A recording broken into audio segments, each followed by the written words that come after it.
For my final project, I chose to read How to Be an Indian in the 21st Century, written by Louis V. Clark III. So you may have heard of this name because we learned a little bit about him and his poetry a few units ago in our course. So a little bit about the book, How to Be an Indian in the 21st Century. Overall, it's a collection of poetry.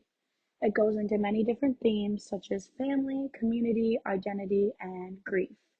He also highlights his cultural heritage, resilience, and the book is an advocacy for Indigenous rights. Throughout the book, he incorporates a lot of his own personal and collective experiences.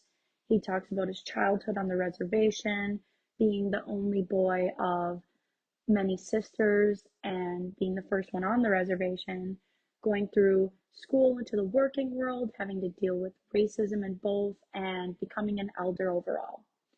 So, under the words about the book, I have two worlds in quotation marks, which I think this is a main theme of his book. He comes from a his Polish dad, and then his mom is native. So on the north side of the tracks is his Polish family, on the south is his native grandma. So he highlights a lot of the challenges coming from both and how he goes through life being from both.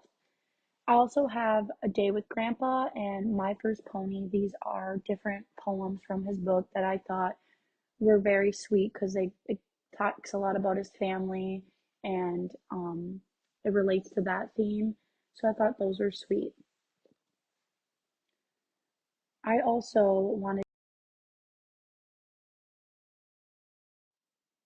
I wanted to add this poem from the book because I thought it was one of the most inspiring poems overall in the book and I could relate to it a lot. It's called Closed Eyes. I have the YouTube link that we had to watch for our course that has him talk about this poem and what it meant for him. And it overall talks about the alcoholism that he had to deal with as a kid. And he says that when he read the poem to the kids, he always emphasizes that there are people out there who care and he doesn't want them to feel alone like he did. So he advocates for them to go and get help. But overall, I really liked reading this poem. It was sad, but I thought it deepened my understanding of him as a person and his experiences. Louis V. Clark III is an author, poet, public speaker, and overall a storyteller.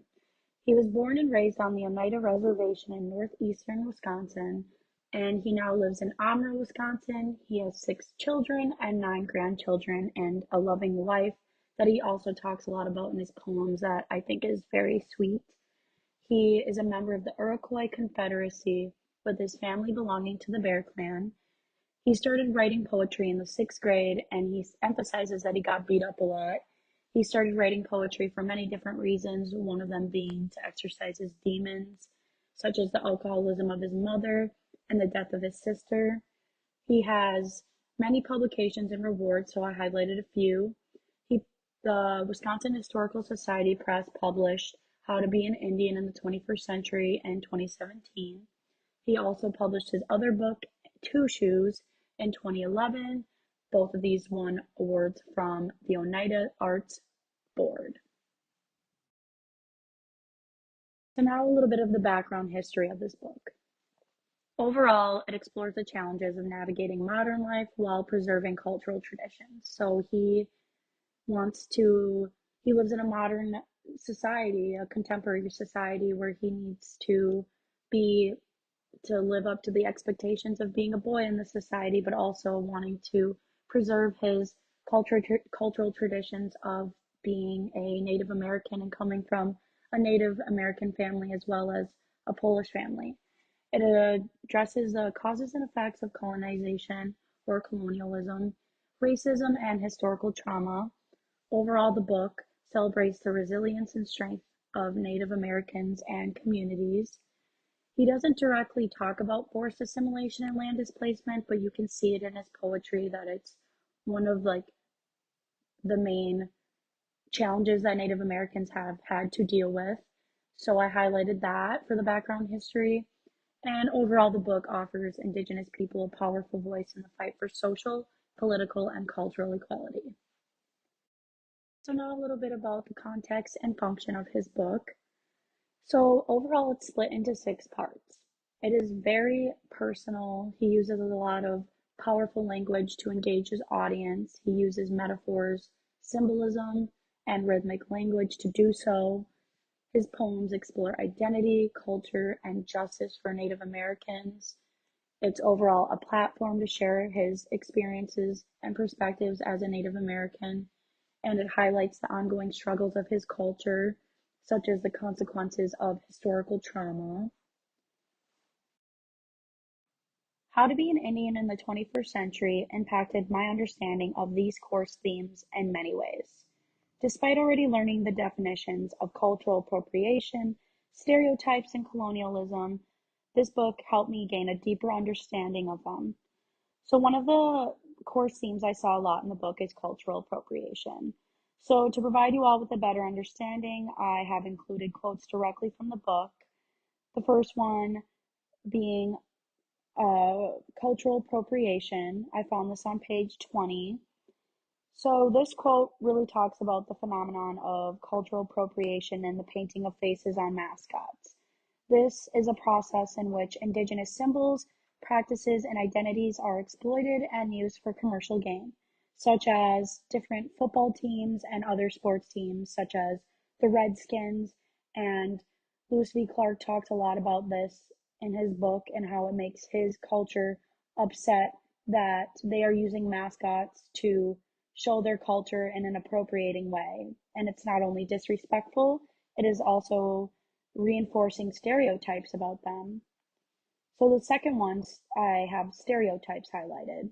This quote from page 96 um, discusses the challenges of being Indigenous in a modern society.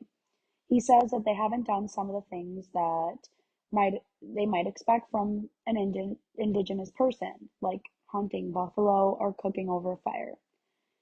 He really questions whether he fits in with the idea of being Indigenous if it's based on stereotypes. It reminds us as a reader to see Indigenous people as individuals with diverse experiences and not just as stereotypes. Last but not least, I have colonialism highlighted. So this quote from page 57, he reflects on his experiences with colonialism and the clash between indigenous beliefs and Western religion. He recalls about being taught about sin by Catholic nuns, which made him feel conflicted about his own heritage and identity. He mentions Columbus coming to save his soul, and this highlights the colonial myth of Columbus as a savior of indigenous people, despite the violence and harm that he actually caused. He expresses the pain of seeing his ancestors portrayed as pagan trash who couldn't enter heaven, showing a deep impact of colonization on indigenous spirituality and self-worth. So this quote, Clark challenges the narrative of indigenous inferiority imposed by colonialism while affirming the resilience of indigenous identity in the face of historical oppression. So all of these themes very much impacted my understanding and personally impacted me too, and I will go deeper into that in the next slide.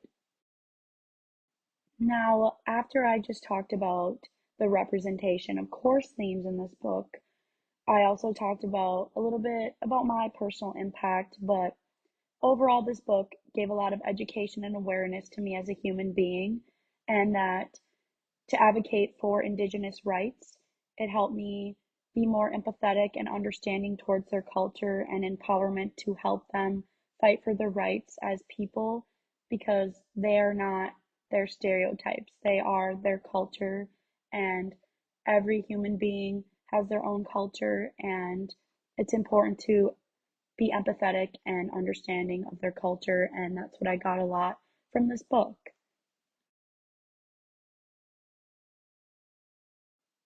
Thank you for listening, and I hope you all learned a lot from my project, and these are my references. Thank you.